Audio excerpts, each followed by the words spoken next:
Got into that. It was terrible. He was like fixing a saddle or something, and he couldn't stop the workflow while I was recording. You hear the. If I don't have that, then there's no point to the rest of this. Kenny Feidler is in the house. The Music Man himself is a former bareback rider. That's right, he's a rodeo cowboy, and that's what inspired most of his music. So we're going to talk to him, hear his origin story, not only in music, but also in rodeo, and just how that formed his inspiration for all his lyrics. Also, don't forget to check out rodeotime.com, because every purchase of a cap, hoodie, t-shirt, or a cowboy hat, what have you, on the website enters you in a drawing to win Dale Brisby's 2023 Can-Am Defender. This is a 4-door with AC, JL audio. It's got all the things, a siren to call in the cows. All you got to do to enter to win is purchase a cap, a t-shirt, a hoodie, cowboy hat on rodeotime.com. So check that out now, and let's hear more from Kenny Feidler, ladies and gentlemen. Welcome. Well, for starters, I don't want you to be nervous. Oh, okay. So it's kind of an intense interview, and but I'm not going to try to corner you very many times. Would you like a ranch fuel? Sure. Yeah. I got these two flavors. Take your pick. Thank you. There you go. Oh, thanks for having me. I love that you're a morning person. Try to be. I have kids, so you kind of don't have a choice. 7:30 in the morning. Like, that's perfect for me. Oh, yeah. Yeah. What would you have said if I'd have said like 6:30? That'd be like, fine. You're that much of a morning person? I mean, I kind of get up when we're on the road, especially. I get up early, and my kids are up at 6 every day, and I try to stay up late also with music and spend time with my wife when I'm home. You know, because you put your kids to bed and you're up till midnight sometimes, and then but I don't know. It just doesn't take like a lot for me to keep rolling. You know. Yeah.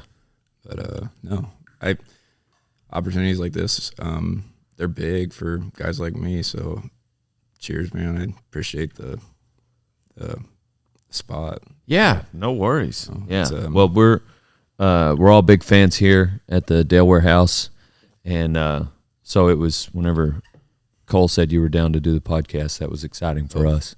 Yeah, us too. So thank you. Where are you headed tonight? We're going to Fort Worth, Rusty Nickel.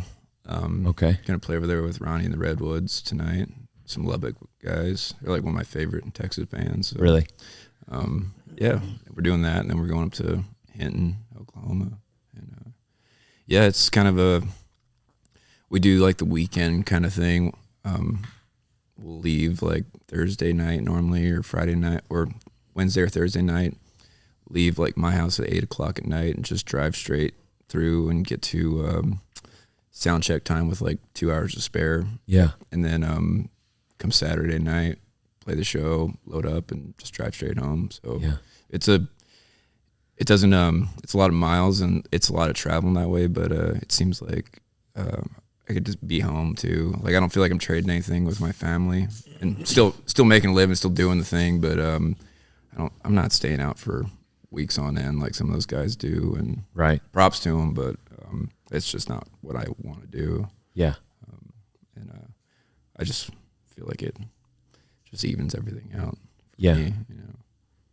So take me back to the beginning. You've got so that you've got your music career, but you've also got a rodeo career.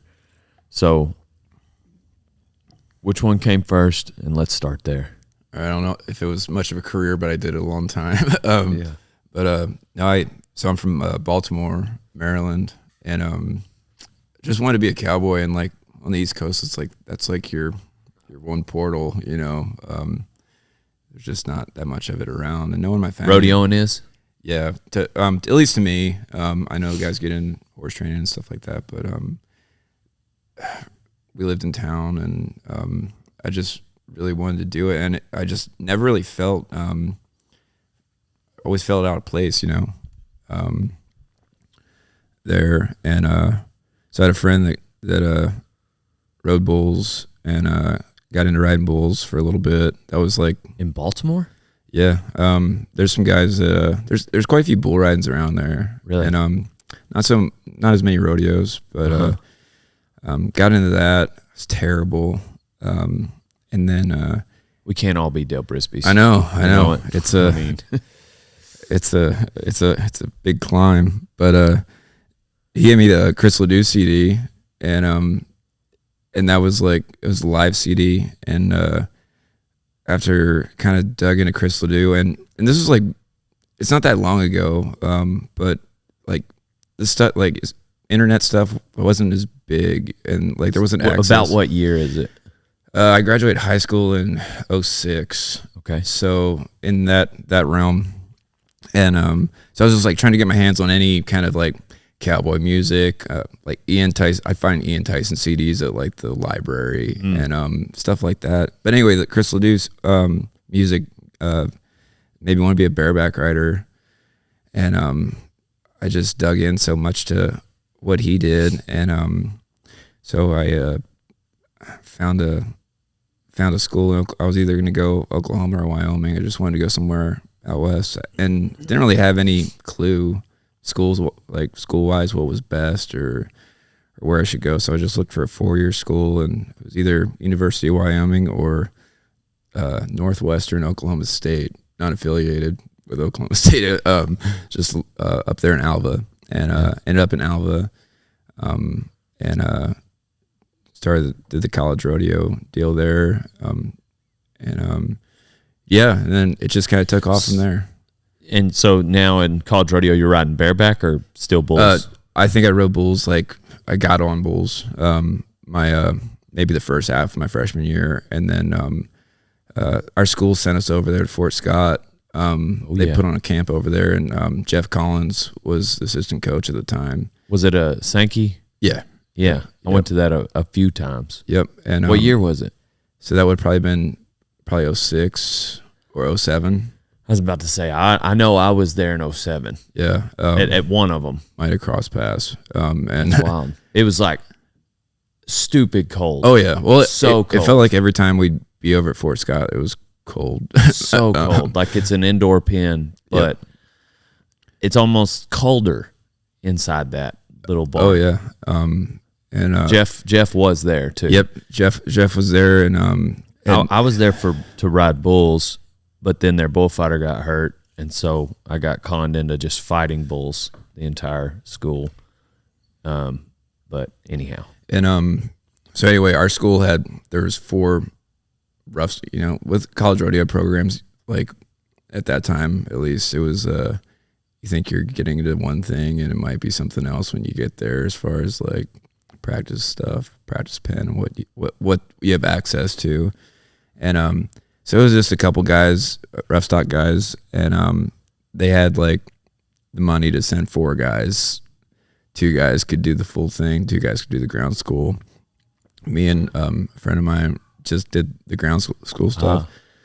And Jeff was like the first person that like laid that stuff, like laid the fundamentals out to where it seems so like night and day difference for me. Like back east, like high school rodeo, I don't think I ever like learned a whole lot of valuable things when it came to riding.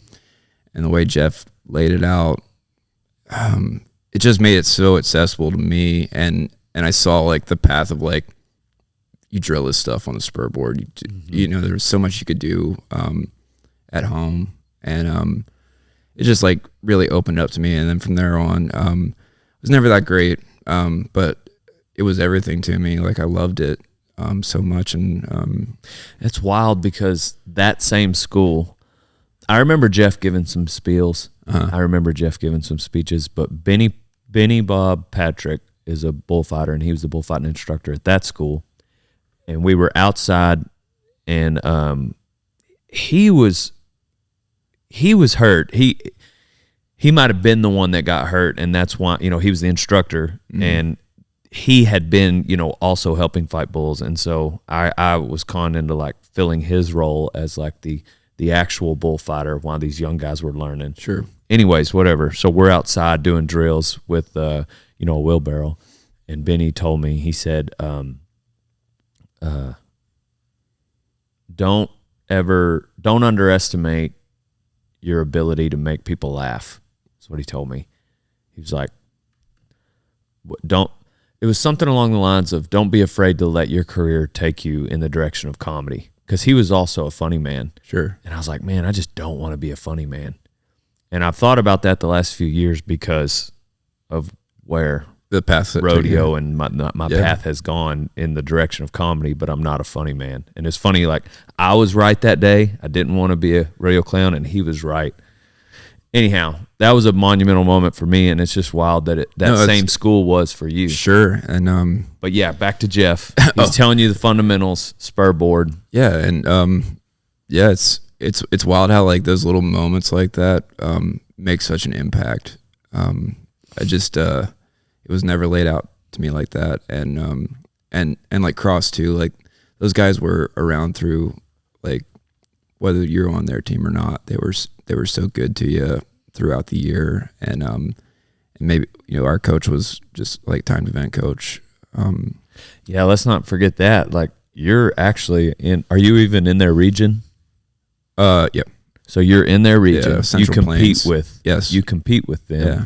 And Jeffrey Collins is the coach of another team that's competing against you, and he's the one coaching. It still takes the time. Yep. You know, and I mean, that's kind of like what rodeo is, though. I mean, it's never, yeah, you're competing with these other guys, but it's never, it never feels like that. Right. And it's definitely, when everybody kind of rises, like, it makes it better for everybody. Yeah. And, yeah, it was just that was just kind of impact as far as rodeo goes to me. And So was that the beginning of you riding bears for a while? How did that go after you left there?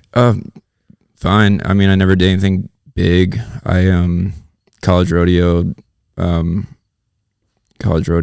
all 4 years, and then I had my pro card for a couple years in Prairie Circuit, and then I rodeoed up until I hit 30. So I had a long stretch too. Moved up. My wife's from South Dakota, and we ended up moving up there. And those last couple years, still loved it, but it wasn't going anywhere for me. And yeah, so I think 2018 was the last time I got on one. But Dang. yeah. So a long stretch, and it was just you know, I felt like you know, when you're in college, maybe party, not like drinking beer or something like that, or maybe not as focused. You know, there's other things going on, and so I felt like, you know, the older I got, maybe, you know, most guys have like, that's the best it's going to get when you're early 20s and you're best shape. And like, I feel like I'm better shape now than the older I got, just because I just got any kind of distractions or anything out of the way. Yeah, more focused. Yeah, and So we were talking about college rodeo yesterday on the drive. I was talking to a couple of guys that ride bulls here, and I was just telling them they didn't get to college rodeo. sure, But I was telling them about how behind the chutes at a college rodeo, you could have someone literally getting on their very first bareback horse, and you got 2 or 3 guys helping them, and then you'll also have someone there who's probably going to the NFR. yeah, just dominating outside of it.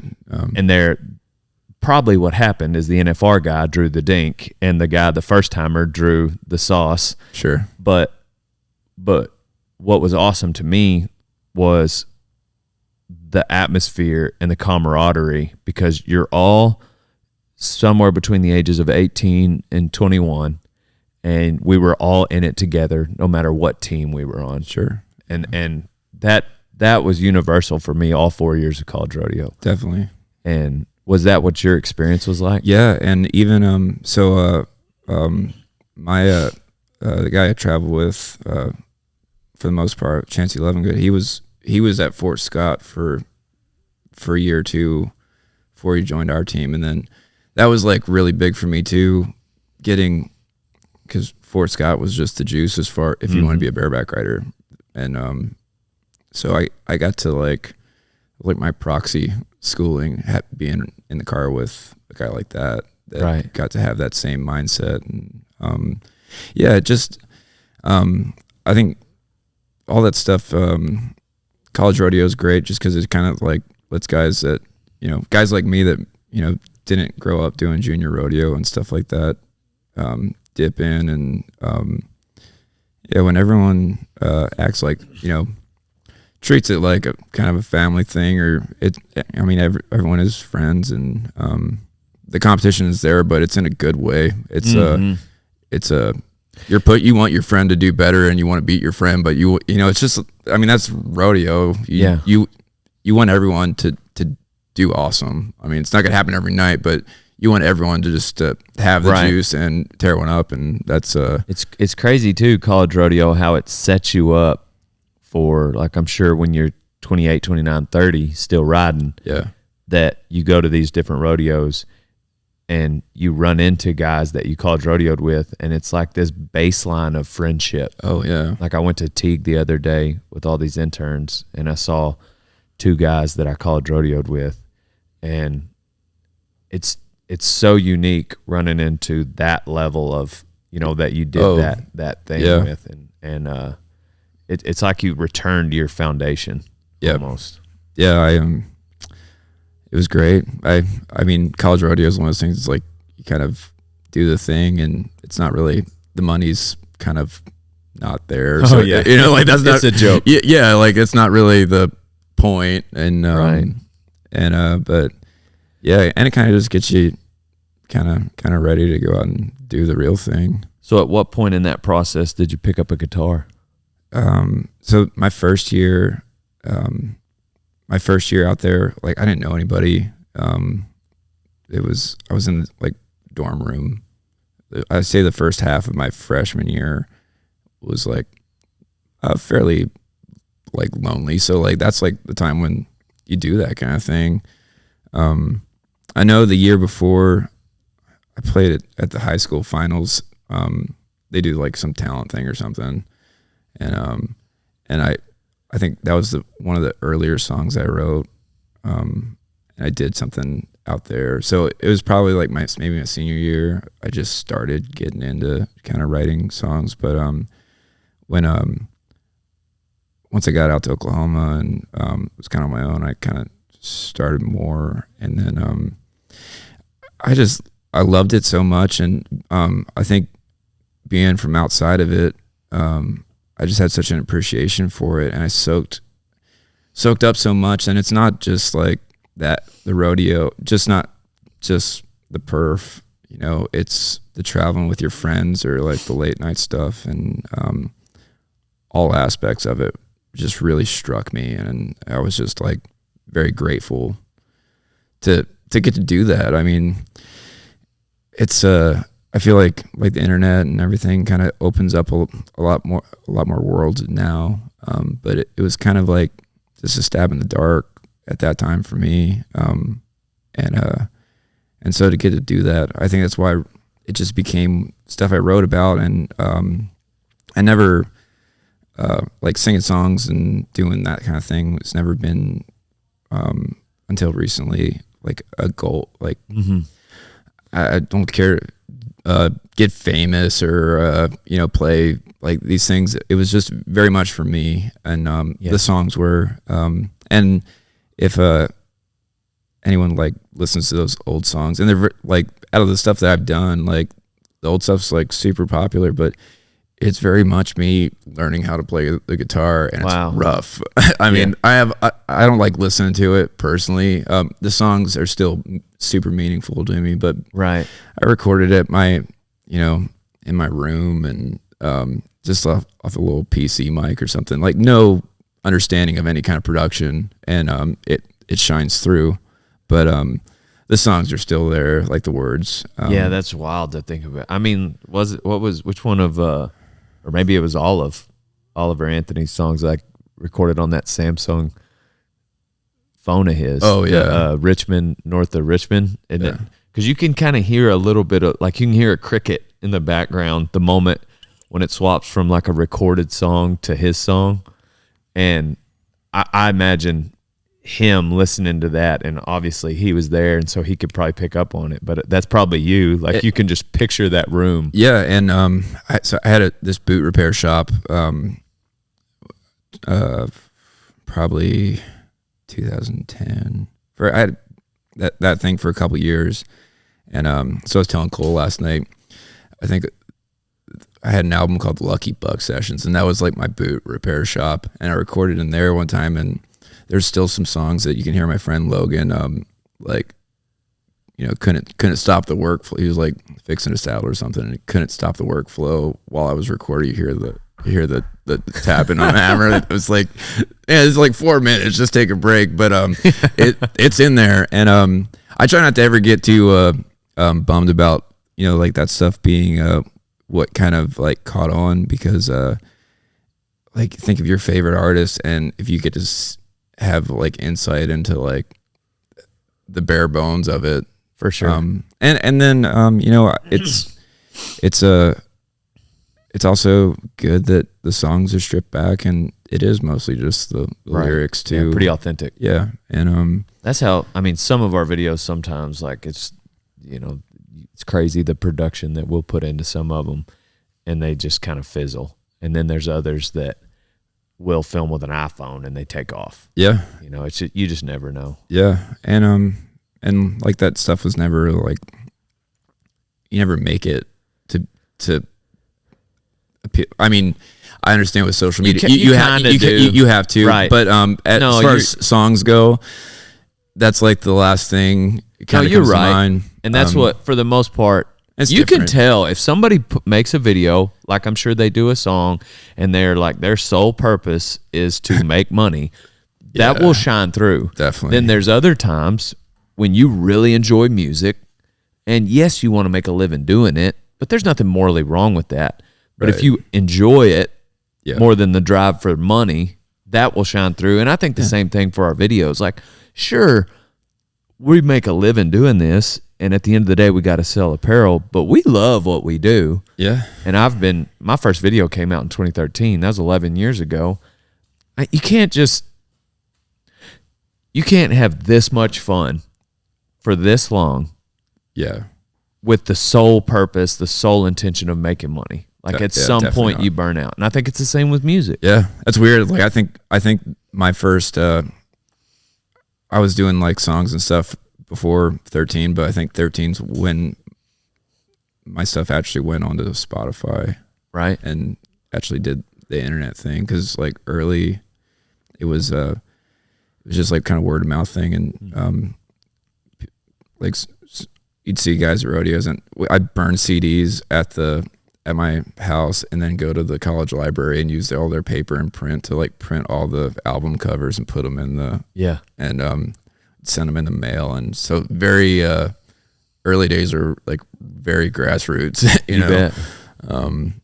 So at what point there had to be a moment where you realized, okay, I can make more money with this guitar than I can the rigging?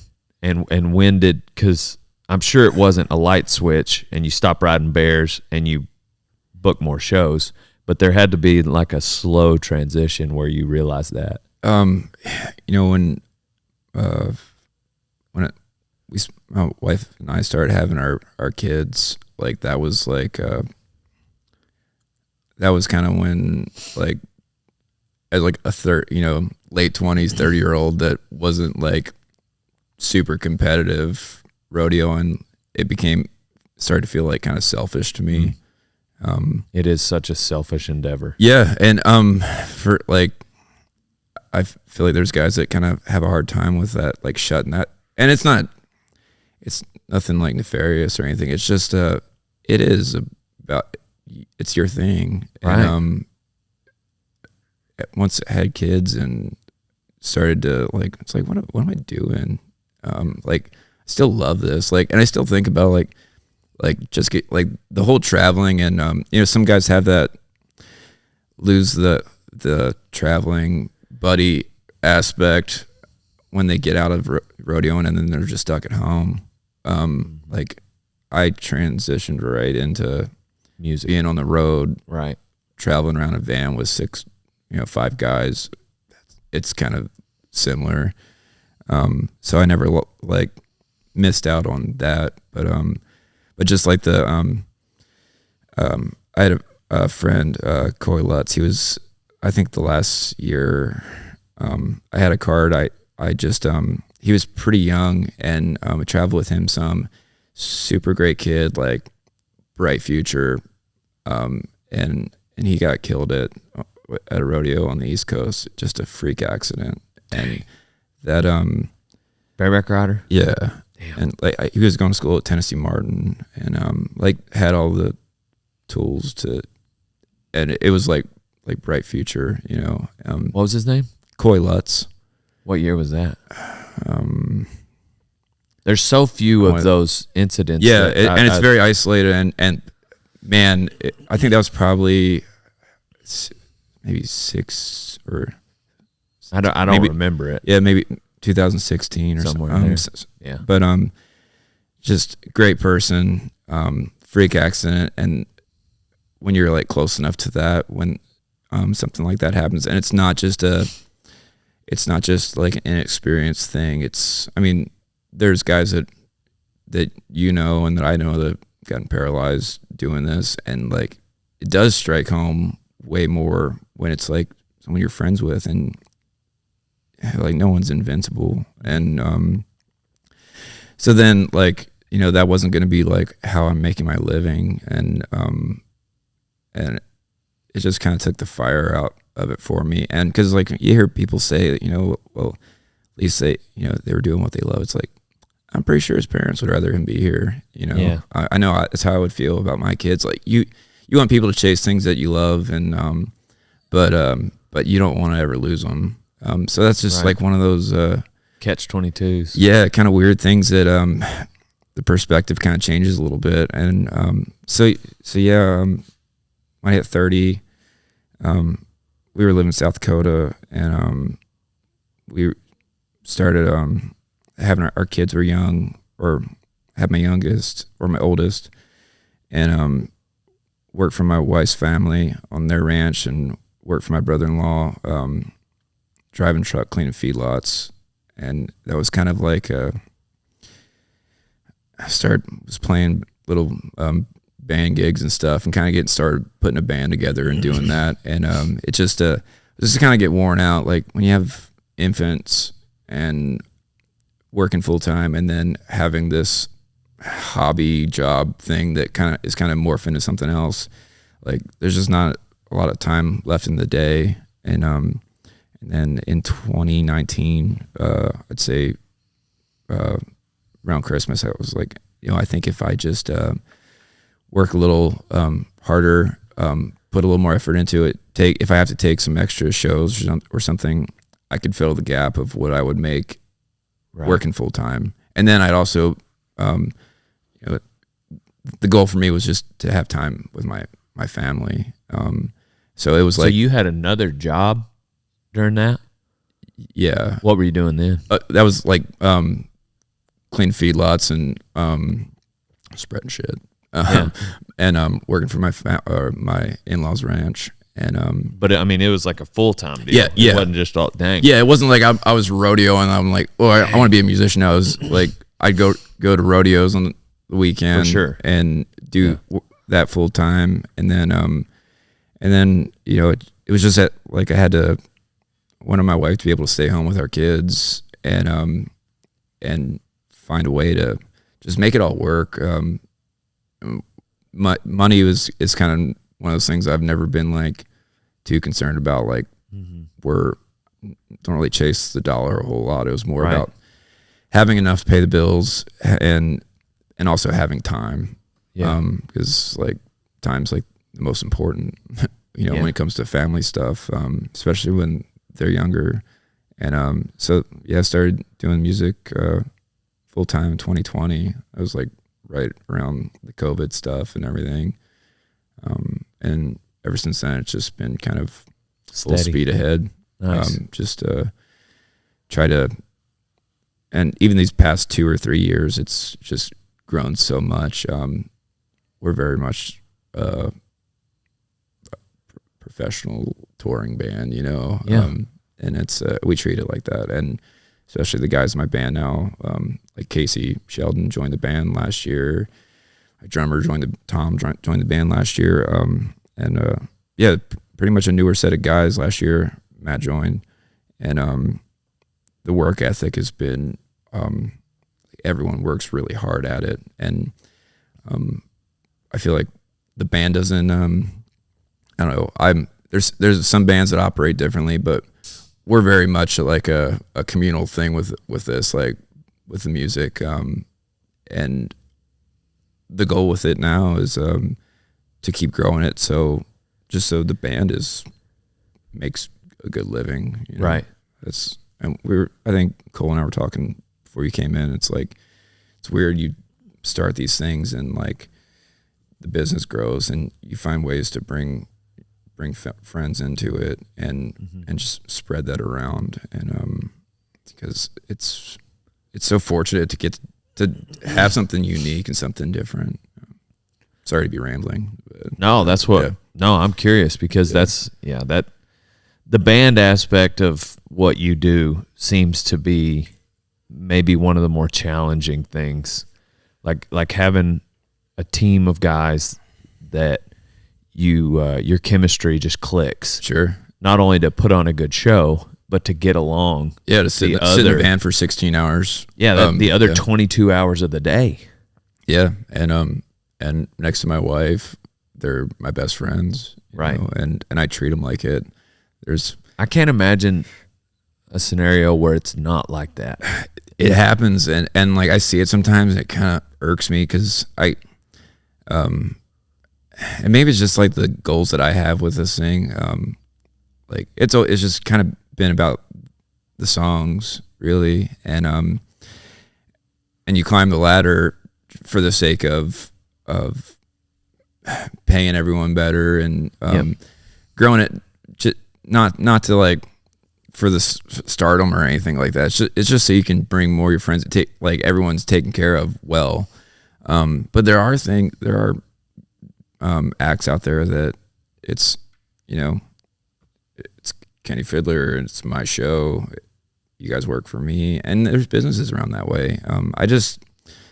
I've worked for guys and worked that for people where when people invested in you and like treated you like that, that's what the loyalty's in those things where, you know, you're taking care of your people and they respect the goal and they take care of it and they work hard. That's one of the aspects of what you do that's always intrigued me the most. You know, years ago I used to think that, man, it would how would, you know, a guitarist or a drummer be comfortable with staying with, you know, George Strait, Cody Johnson, yourself for X amount of years and being okay with someone else. Number one, that's what the band's called. Number Right. two, they get paid the most. Yep. They get the most pictures taken.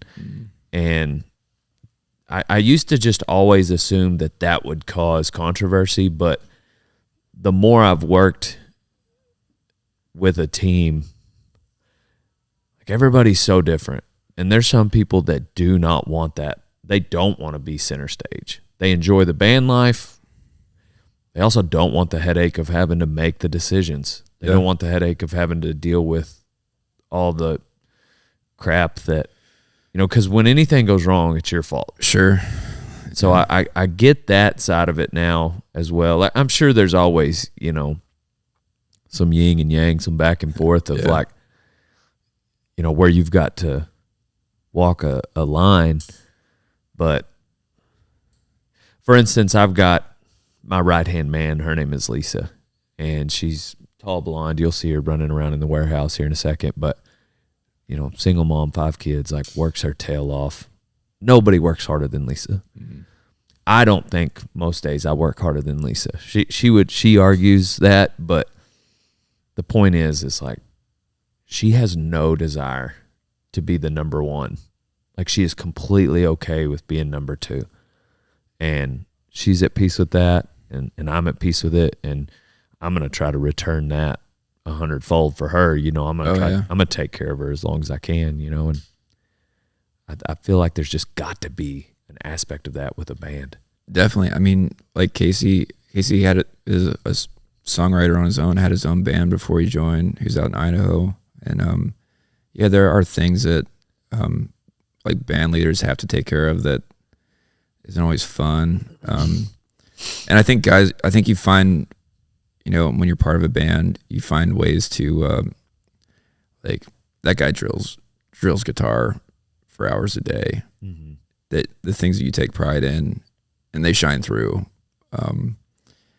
And yeah, it is important to have selfless people that, like, I don't seek spot. Like, I'm the front man, and it's a weird thing for me. Mm-hmm. Like, I'm not a spotlight guy either. Like, kind of gotta be. It's your songs, and you're the one singing, and you're the face of it. But I just always try to make sure I give the props to everybody that's doing it. From Dan runs merch. There's things that Dan does as a tour manager, and that he's brought to this thing that couldn't do without him. Like, he's an equal. He doesn't play on stage, but he is a sixth part of the band of this band, and we treat each other like that. It's I make calls on things, but I'm not rolling with an iron fist or anything either. And that takes the right mix of guys too, because. Hey, thanks for enjoying the Rodeo Time podcast. There's many more. This is upwards of 170 episodes that we've done, so check them all out. We've got many great conversations with rodeo cowboys and musicians, Navy SEALs, etc. So don't forget to like, subscribe, comment down below, and stay tuned in. Text the word podcast to 940-353-0890, and I'll let you know when these bad boys drop. And don't forget to check out rodeotime.com. That way you can enter to win my Can-Am Defender. That giveaway is going on right now all the way through the end of the year here in 2024. Buy a cap, t-shirt, hoodie on rodeotime.com to get entered. There are people that might slouch on that kind of thing, that don't really respect the faith you put in them. But I've never been disappointed, like, investing in people. Mm-hmm. There's been times where it doesn't always pan out, and or I won't say I've never been disappointed. I've never regretted doing it. Yeah. There's times where people maybe don't follow through with you, yeah. But I've never regretted doing it. At least I tried, and right. And I think that synergy in the band, if that's what you call it, big word for me, it just makes a difference, and that's why I love doing it now. And I don't want to really have another way of making a living. I couldn't go back. It'd be hard at this point. A couple things you've mentioned. Number one, you said you like the way that you tour. You leave out of the house and you're gone for 2 or 3 days. You get back, wee hours of the morning, Sunday morning, Saturday night. What does that look like? As you're not chasing the dollar, which is good and respectable, but what happens when you do start getting the bigger calls? Like I could just imagine after this podcast, there's no telling, like Grand Ole Opry and the NFR is going to want you to sing the national anthem. There's no telling. We'll actually be out there at NFR this year. We're Bingo. Doing one. You're welcome. Yeah, thanks. You're welcome. See, exactly. Happened overnight. But so as you get those phone calls and those weekends are calling you to drive further and be out longer, how do you see yourself making those decisions? We're already doing it. And I'm in a van. Like, I'm not in a bus or anything like that. And we drive. We'll drive to California. We'll do it. It still happened. Like, I think obviously that's something to worry about when it comes, that schedule being bigger, because we're very much in the grind right now. Yeah. But we do tour nationally, and so, like, the distance, like, it's not a big deal for me to, like, on my own to drive 15 hours and then swap off to someone else in the van. So we're already doing that kind of thing. So I think as long as I stay kind of, like, steadfast in how I want everyone to have home life. Where do you have you drawn a line as far as, like, or are you? I mean, like, obviously, if Houston calls, but I'm saying when it comes to maintaining the amount of time you're spending at home, do you have a or is it more just as you get the bigger shows, you just say no to more small shows? Probably. I mean, like we do a lot of rodeos, and we're also playing venues and stuff, ticketed things. And it's just like one of those things that you feed it, and you always have to keep in mind that you could let it take you more. So yeah, when we work with our booking agent, we map out those days, and if there's a chunk where we're gonna have time off, like the money has to, like, if we told everybody that we were gonna have a week off, and then a last minute offer comes in, like, is it gonna pay enough to like make a difference in our people's wages? The cap or the feather in the cap kind of thing, I'm kind of over like that. Like, there you go. Yeah, like, and we've had some like great things happen. It's not every day that we could do stuff like this, or I was telling the rest of your guys, like these kind of things don't happen very often for me, so I really appreciate it. But like, we just don't have we make weird music for the mainstream public. Like, it's something that's never that I don't care for it to be super popular among like the masses, as long as it means something to the guys that they kind of matter to me, or the people that matter to me. Yeah.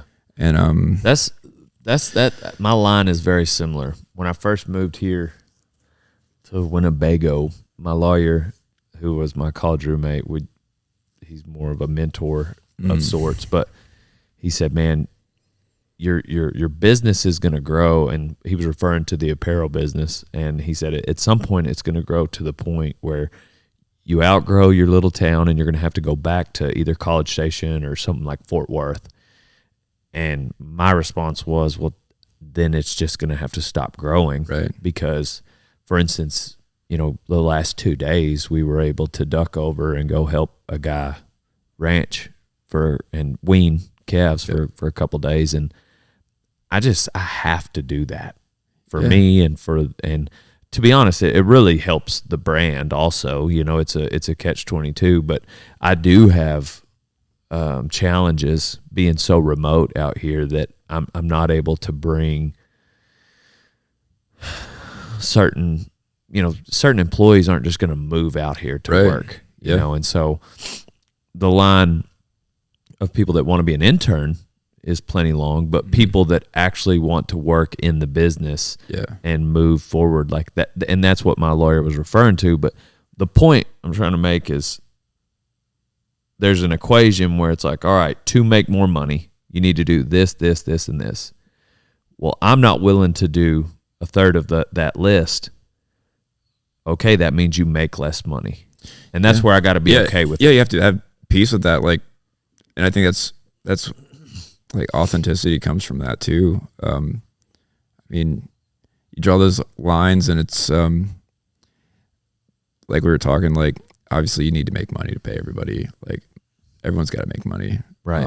It's just a matter of what are you willing to trade?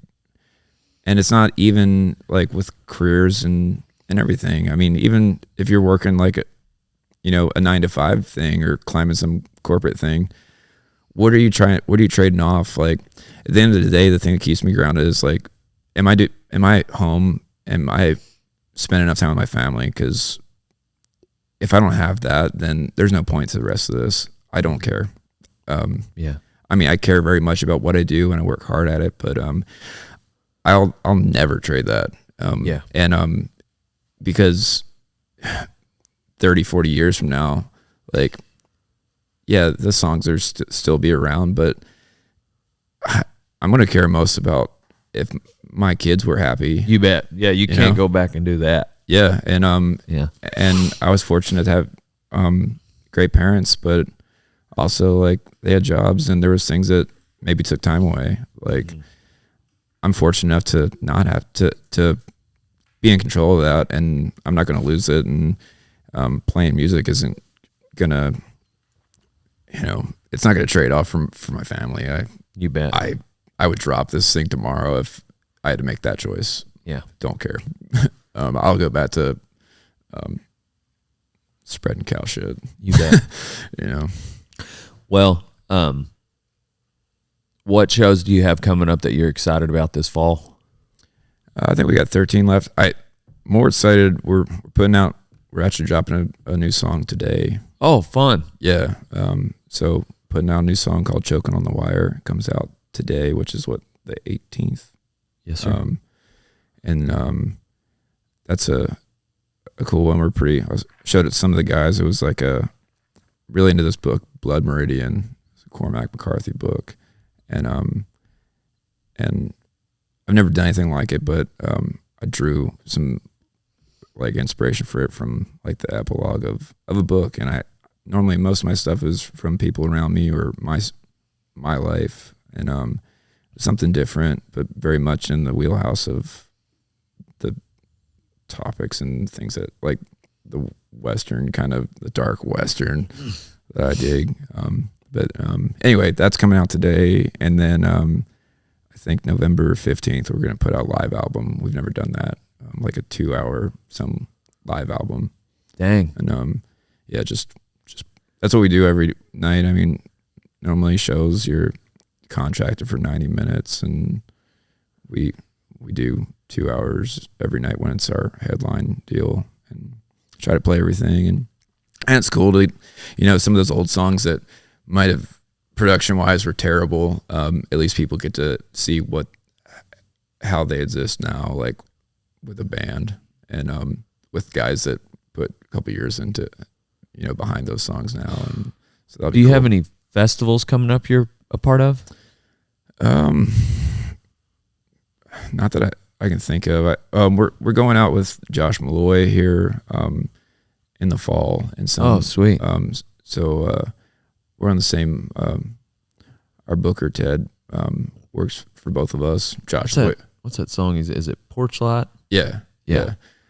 So, and some of my old bandmates and friends are in Josh's band, so we're going out with them. And then so that's kind of like the main thing for right now for me is because we have some like really loyal listeners and people that come to shows, and they'll come to multiple shows in different states and travel, and but we still need to like keep branching out and playing in front of new people, and so when guys like that get let us hop on some runs, it gets us in front of new guys. We were just with Reckless Kelly last Saturday in Kansas City. It just introduces us into a whole new group of people, and so that stuff's cool. That's trying to do some more of that this year, and keep doing our own thing, playing as many rodeos as we can. That's kind of our demo. Yeah, and yeah, just keep kind of grinding away at it. Sweet. Yeah. What are you doing in Vegas? You mentioned you're going out to the NFR. We just got asked to. I think it's a free show at Westgate. Which Okay. I've only gone out to Vegas once. Yeah. I played a couple booths and stuff like that. And but anyway, it was something they gave us Anchor reason enough and to go out. So it's International Bar. I think Yeah, I like the Westgate. We've stayed there. the Fifth. We've stayed there before. Yeah. It's a neat spot. A lot of cowboys, obviously, Right. all over Vegas, but Yeah. a lot of them stay there. American Hat stays at Westgate, and Just right. yeah, Yeah, I mean that's a kind of one of those, during finals there's always so much going on, and I always felt like I was missing out because I'm like, man, this is like rodeo people are. That's two of these songs, resonate with. yeah. And I never went out and did anything. And I think a year or two ago I went out and played a couple booths, and that was great. But also, it's one of those things like it's kind of got to have like a full show is kind of more important, and it'd be great to be on something big out there. Yeah. Which our show's free. Like you'll have a good time if you come, but it's it's not like with Jinx or like Coulter or anybody.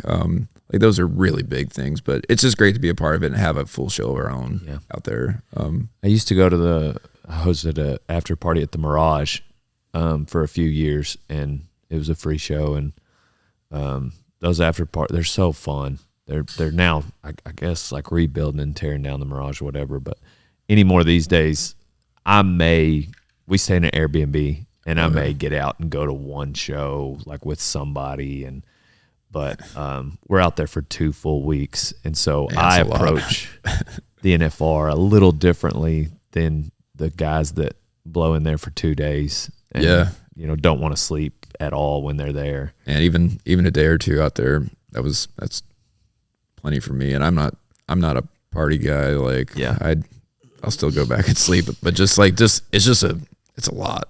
Yeah. So props to you guys for sticking it out for the whole run. We're gonna have a podcast set up in the Airbnb. I'll do podcasts in the morning, and I'll be asleep. I'll be laying in bed watching the bull riding. Yeah. And as soon as it's over, I'm going to sleep. Yeah. So that's going to be what my NFR looks like. But no, I think it's a great place to get exposure regardless. So sometimes I think it makes sense to take a hickey on a deal like that. Right. Yeah. It's all things like that are always worth it. And I've just kind of approached that with no matter where we play, doesn't matter where it's at or what the size of the show is. Sometimes that's someone's first chance of getting to see your show, or first time it was handy to make it there. Right. So like that's never lost on me, like the effort that goes into into the show, no matter where it is or the size, like 20 people, a couple 100,000 some people, it doesn't matter. Well, maybe you'll be able to piggyback and get a couple more shows or something before it. Oh yeah. And we've got a couple things. I mean, we've got a few shows to fill out the year, but we're just gearing down and get back at it in January. And we're just outside of Rapid City, so wintertime I try to slow down a little bit, just for travel's sake. Like put the van in the ditch a couple times last winter, and it was just perspective changing. Like, was it worth going out? Play a show and 8 hours away and driving through blizzard or something. It's just so I try to like keep that in mind, just the sake of everybody's safety, and try not to wreck our rig. But so we'll slow down a little bit, and then springtime just be right back in the middle of her. Well, cool, man. Well, I'm excited for you. It's awesome to have you on, and I appreciate you making the time to stop in on your way to Fort Worth. Thanks for having me. This is great, and your crew's great folks. So we had a good time last night at dinner. I hope the Airbnb served you well. It was awesome. The band's still sleeping. So you're from Dakota, so you probably didn't get cold like I did last night. No. Yeah, I got up this morning and turned the heater on. So no, thank you so much. No worries, my man. We'll hopefully catch you in Vegas, and some of the guys talking about maybe showing up at Fort Worth tonight. Cool. Yeah, that'll be fun. So you guys drive safe, and citizens of Winnebago, on to the next one, old son. You guys check out Kenny's new song coming out today, Choking on the Wire. Yep. So look that up, and all of his music dating all the way back to 2013, same time as the very first rodeo time videos. You seen Junior Bonner? Oh yeah, that movie. Like playing at rodeos, any fights ever break out while you're playing? Like up there at Buck and Horse Sale, Miles City. Like there was one time, some guys. I was playing. I didn't have a merch guy, and I kind of had merch on an honor system at Buck and Horse Sale in Miles City. And stuff started walking, and we had to like stop the show and call some folks out, and then there's just drunk people kind of like getting out of hand a little bit. I think there's one time Jacob like about had like the bass raised up to like Keith Richards somebody, but I've never really had any trouble with that kind of stuff. But at least where we're at right now. Well, thanks again for coming on. I'm on to the next one. So is Kenny. You guys look it up right now. Pow, pow.